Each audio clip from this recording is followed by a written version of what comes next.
How should we deal with family members who do not believe?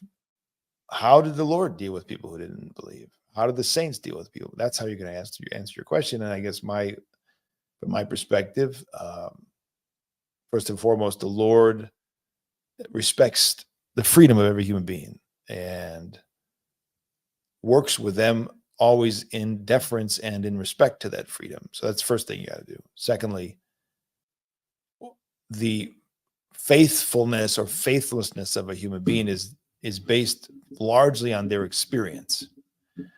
The Lord became incarnate. Logos sarx ageneto, the Logos took on flesh, dwelt among us.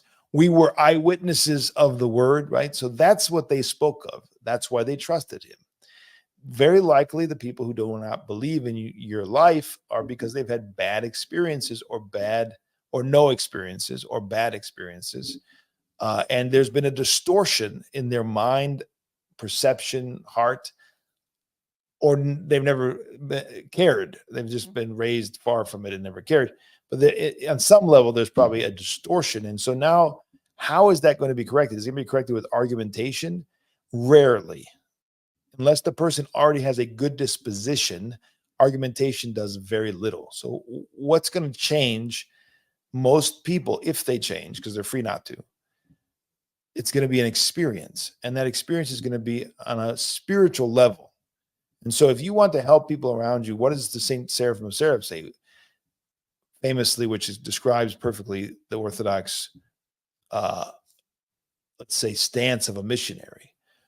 Acquire the spirit of peace or the Holy Spirit, and 1,000 around you will be saved. And so the more you become purified and illumined, the more you become an example, and the presence of the Holy Spirit shines through you, the more you are set apart because you are now in the Spirit of God, a man of God, living according to the commandments of God, the more that darkness, that ignorance is going to be pierced with the light of Christ.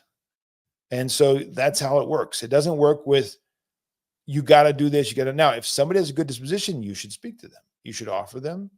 But it should always be very simple and very humble and very non-threatening. You have to be very discerning and discreet. This is how I think we should approach things like this. And so you deal with them with all due respect, with all love, and you respect their freedom.